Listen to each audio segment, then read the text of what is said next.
sa ating mga kababayan sa buong Pilipinas at sa ating mundo. Welcome po muli dito sa ating programa sa Power Cells, mga kaibigan.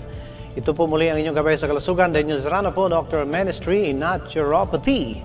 Kumusta naman po ang ating mga kababayan ngayon sa buong Pilipinas? At welcome po muli sa ating mga kababayan sa iba't ibang lugar dito sa ating mundo. We are grateful to God because we can reach anywhere, mga kaibigan. And that is the blessing of our modern communication. So yan ha, mga kaibigan, ang ating pong topic na ating binibigyang highlight ngayon ay tungkol po sa healthy foods, healthy heart. Yan mga kaibigan. Bakit kailangan natin ito bigyang diin? Kasi number one na cause of disease and death sa buong mundo ay heart, mga kaibigan. So, bakit baga, alin ba ang pinaka-na-neglect natin dito? Saan ba dito? Kung ang mas na-neglect natin yung paa, ay di number one na kamatayan yung paa. Hindi puso. Puso man, mga kaibigan. Kaya, i-review nga natin ang ating sarili. Buong mundo ito. No? We are under obligation to review our life. What kind of lifestyle do we have? Why is it that our number one problem that cause our death is our heart? Oh, mayroon namang ibang organ dyan.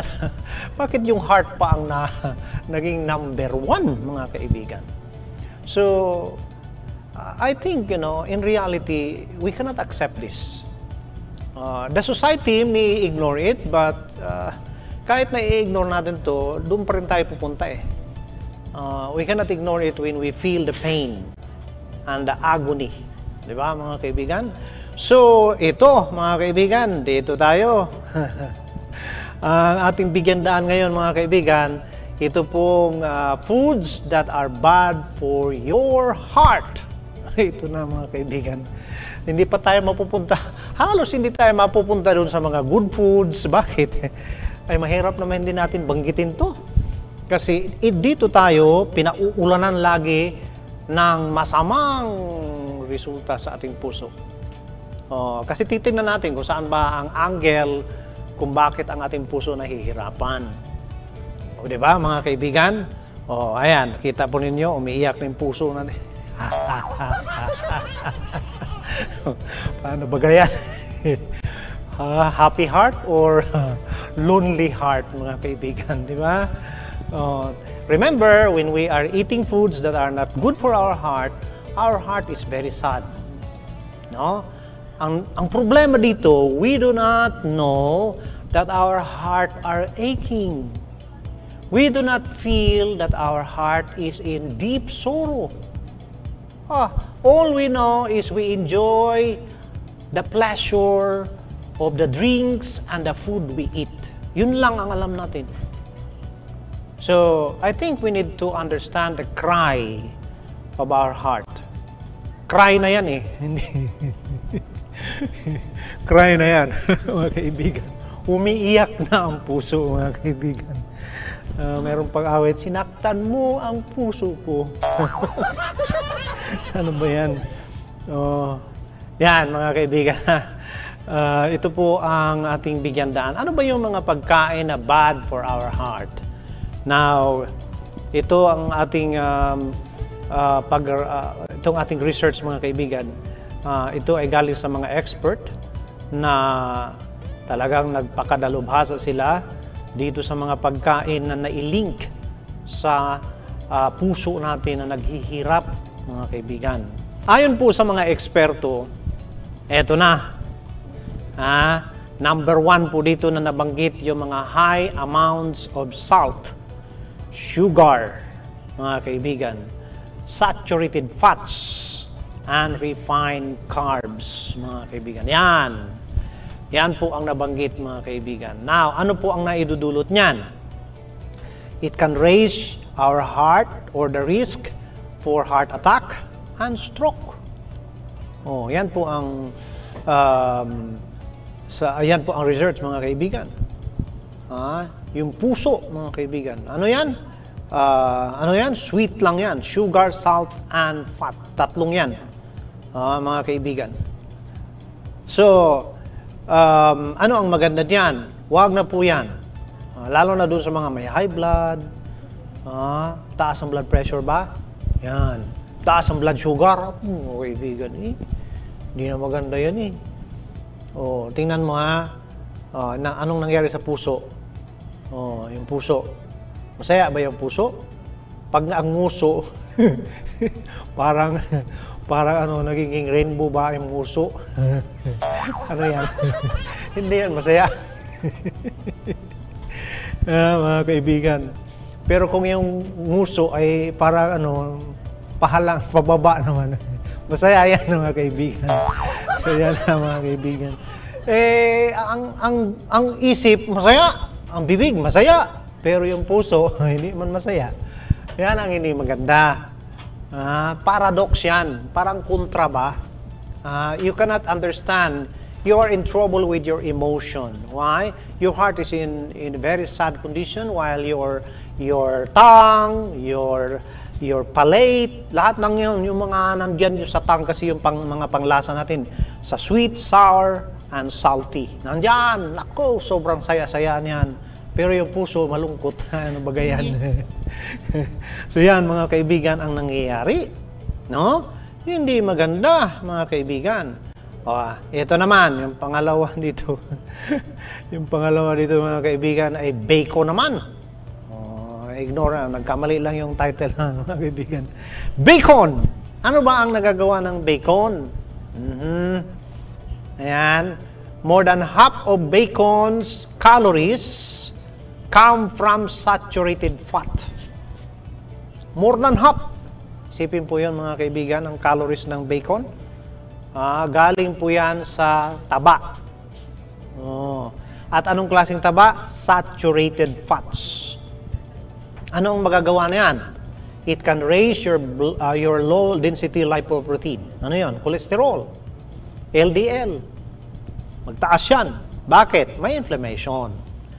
So more inflammation in the arteries, more cholesterol. Bakit? Ay may mga damage na tissue eh. Yan, mga kaibigan. So, more cholesterol, it will high the chances that a person will have heart attack or stroke. So, yan na, mga kaibigan. So, makikita mo, diyan talaga ang pagkain, diyan nakatutok, diyan ang pinaka-risky, mga kaibigan. Ang masama dito, kung kailan mayroong naramdaman sa puso, kailan lamang sabihin ng doktor, bawal ito ha, hindi na pwede ito ha. Pero nung wala pang naramdaman, walang bawal. Paano maiwasan yan?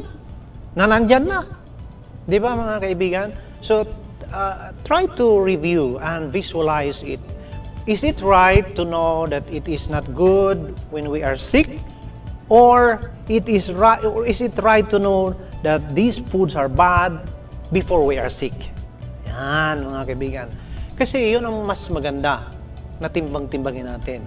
Minsan sa bahay, malungkot yung membro ng pamilya. Sabihin, kawawa naman si daddy, kawawa si mami. Bakit? Hindi pwede itong ating kinakain. Ang sarap-sarap nito. Ay. Naawa siya sa kanyang daddy o mami kasi hindi niya ma-enjoy yung mga masasarap na kinakain nila. Bakit? Ay, may sakit na si mami eh. Anong sakit niya? Sakit sa puso po. O kaya diabetic. Di ba? Hindi naisip ng marami na, bakit kaya bawal to? Di ba? Bakit pinagbabawal?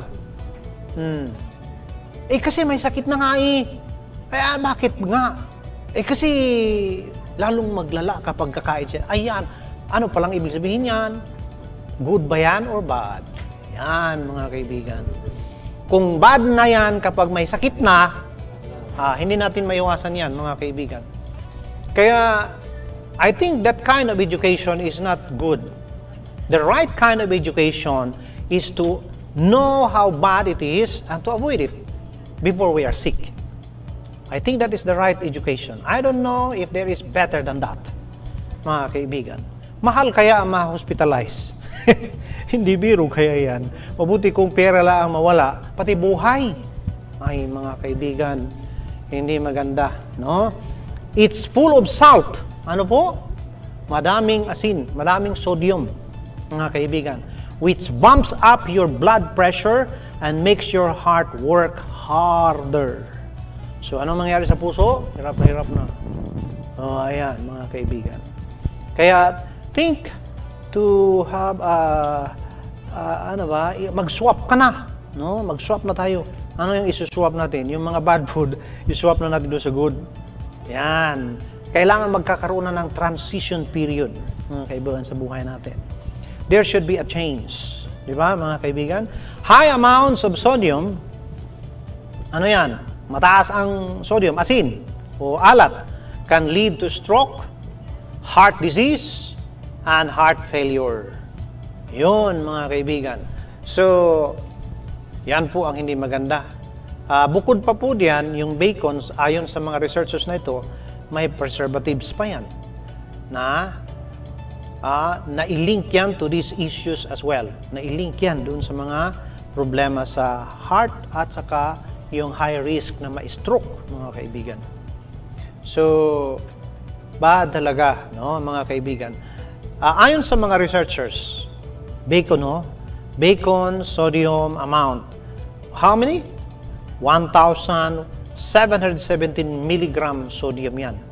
Ano yan? Ang dami po ng bacon is 100 grams of bacon. It contains 1,717. Just imagine that. Sobrang dami yan. Mabuti kung sa loob ng 100 grams na karne or bacon, busog ka na. Hindi, konti pa lang yun eh. 100 grams lang yan eh. So, pagdami talaga ang sodium na matitake natin. Mabuti kung sa loob ng isang kainan, tapos na. Ay hindi, nakain pa tayo ng 3 bisis. Bukod sa 3 bisis, mayroon pang merienda. Ayan po ang hindi maganda, mga kaibigan. Now, bacon is a preserved pork products usually taken from the pig fatty belly.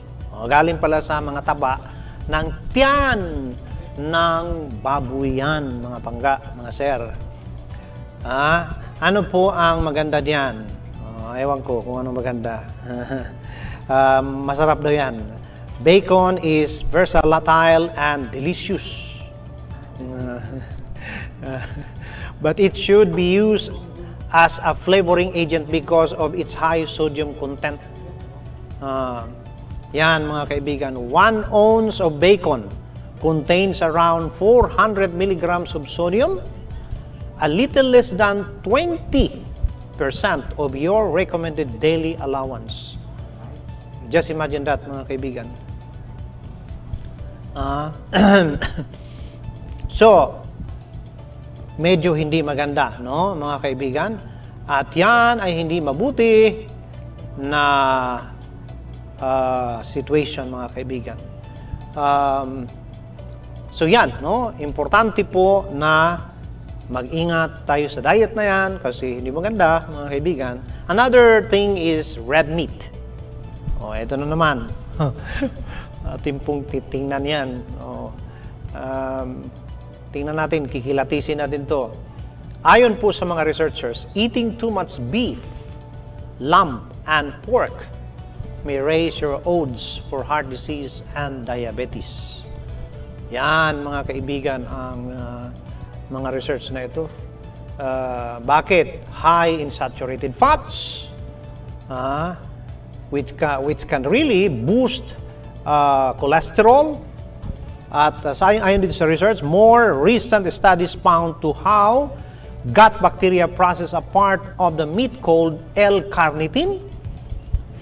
Limit your portions. Also look for lean cuts like round. Yan, mga kaibigan. Kasi ito, hindi maganda. Pati diabetes baga naman. Pati sakit sa puso. Dalawa yan, pinakamahirap sa lahat. So, yun po, mga kaibigan, ang mga research na ginawa ng ating mga researchers upang magiging blessing ito sa ating mga kababayan. Mabuti nga, nagmahal sa Pilipinas yung mamoy. Oh, pwede i-limit, mga kaibigan, more gulay. Oh, yan po. Sometimes, ang circumstansya na yan, nagiging blessing. Bakit po? Gumanda po ang choices natin. Di ba? Nagkaroon po tayo ng, Nagkaroon po tayo ng magandang resulta dito. Kasi more on gulay naman ang iti-take natin. Pero kahit na mura ang mamoy, mga pangga, mga sir, damihan natin gulay. Huwag na yung kasi may bad ng resulta eh. Di ba mga kaibigan? Dito na naman tayo, soda. Ano yung soda? Mga soft drinks yan, mga kaibigan. Ano po ang nakita ng mga researchers dito sa soda?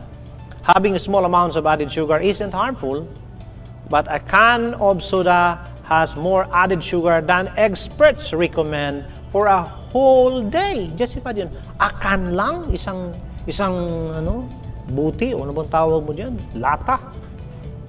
More than what the expert can recommend. Grabe po yan, mga kaibigan. So, paano na lang yan? Hindi man nakikiisa yung mga gumagawa niyan. Hindi man for health yung purpose siguro niyan. Kaya, paano yun? Hindi siya magiging conducive for human consumption when it comes to a better health. Di ba, mga kaibigan?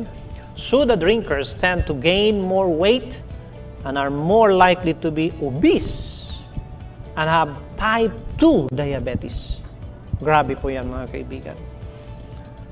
Mayroon ng research sa Harvard School of Public Health, sa University of Minnesota din, meron. Ang sabi, drinking one soft drinks per week. 1 or 2 soft drinks per week will raise your risk of having pancreatic cancer. Ilan? 86% risk na magkaroon ng pancreatic cancer. And type 2 diabetes. Yan ha, mga kaibigan. Kawawa nga si Job eh. Alam po niyo si Job, siya po ang isa sa mga kilalang mayaman sa buong mundo. Siya po ang may utak sa mga computer na Apple, mga kaibigan, si Job.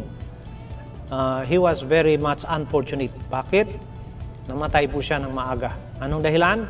Pancreatic cancer. So, mga kaibigan, remember, soft drinks is linked to the development of pancreatic cancer and type 2 diabetes. So, hindi talaga maganda. Alangan naman yung sakit lang nating iwasan, tapos yung mga pagkain na nagdululot niyan, ay hindi natin iwasan. Hindi po mangyayari yun. Di ba, mga kaibigan? So, andyan yung obesity at saka type 2 diabetes, high blood pressure, and heart disease, mga kaibigan. So, anong gagawin natin diyan, mga kaibigan? Kailangan iwasan na yan. Pwede yan palitan ng mga buko na lang. Yung buko lang ba? Okay na yan. Sarap na yan. Then, mag-juice ka ng carrots, apple, celery. Okay na yan. Mas maganda yan. Yan po ang mga choices na dapat.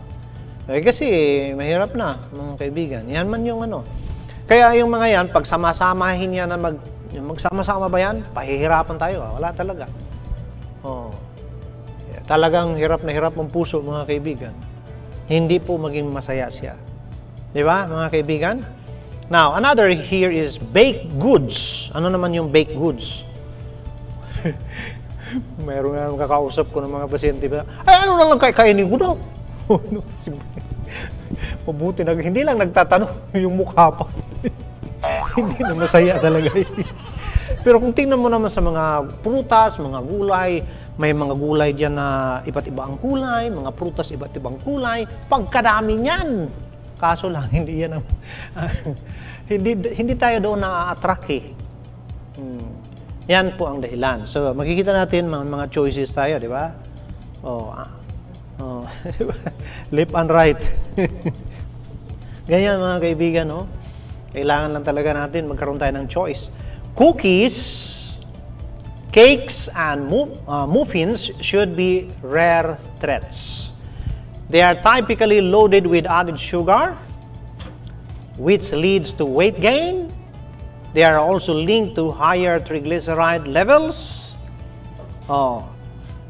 can lead to heart disease. Yan mga kaibigan. At ito ay usually galing sa mga white flour, puting harina, walang fiber yan.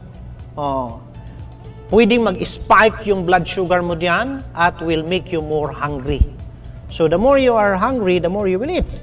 And the more you eat, the more you will increase in weight and the more you will become obese. And the risk of developing diabetes, heart disease is very, very high. In fact, mga kaibigan, ayon sa mga researchers,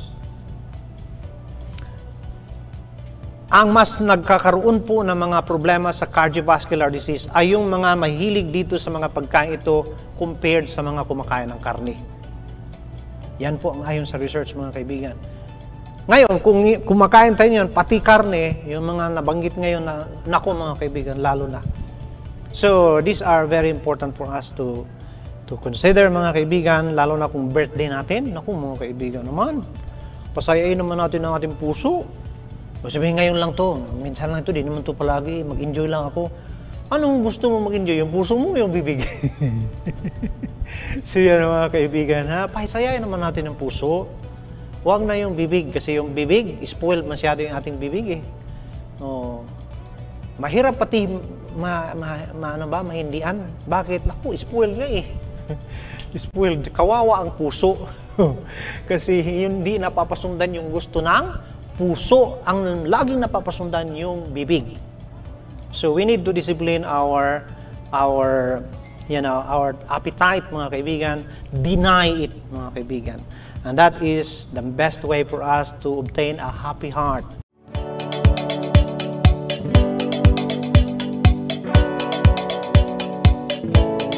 Tayo po'y dadako na po sa ating power cells, mga kaibigan. Ano mo maitutulong ng ating power cells, lalo na sa mga mayon ng mga nararamdaman. At ito po yung pinakamaganda, ito yung pinakamasaya. Bakit po? Kumbaga sa ano pa, ito yung malaking kaagapay natin para makamit natin yung masayang pamumuhay, malusog na katawan, mga kaibigan. Importante yan eh. Now, we don't want to be disappointed. We want to be happy and to realize the expectation that we have. Kaya kailangan lahat ng mga danger doon ay iwasan na natin kasi hindi nakakatulong yun eh. Lalo na yung mga pagkain na nabanggit natin na nakaka-cause ng diabetes, heart disease, stroke, di ba? Ay, tabi-tabi na natin yan. Ha? Para medyo masaya. Lalo na pag matanda na, sabi, ano na nangyari? Bakit tirak malulag-lakad? Kasi matanda na hindi ko yun dahil sa katandaan yan. Anong dahilan yan?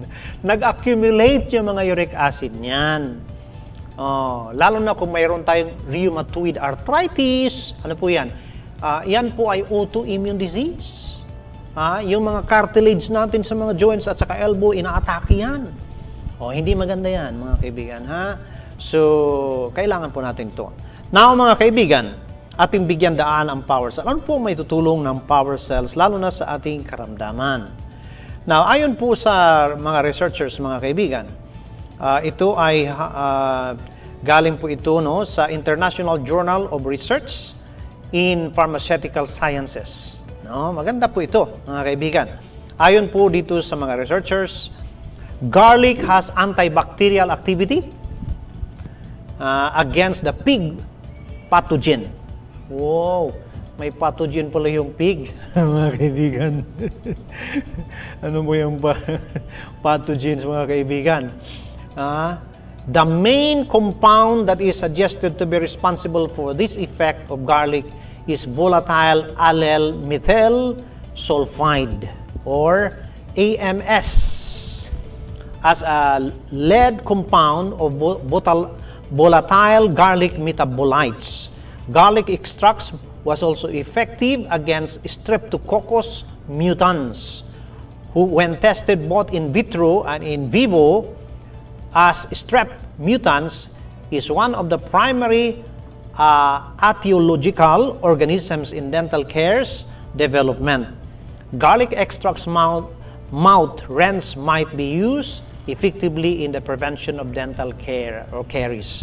So you see, sa mga may mga problems sa oral cavity, sa ipin, Ito, mga kaibigan, napakaganda itong garlic, mga kaibigan. Pati po doon sa pig pathogen, mga kaibigan. Naku, mga kaibigan.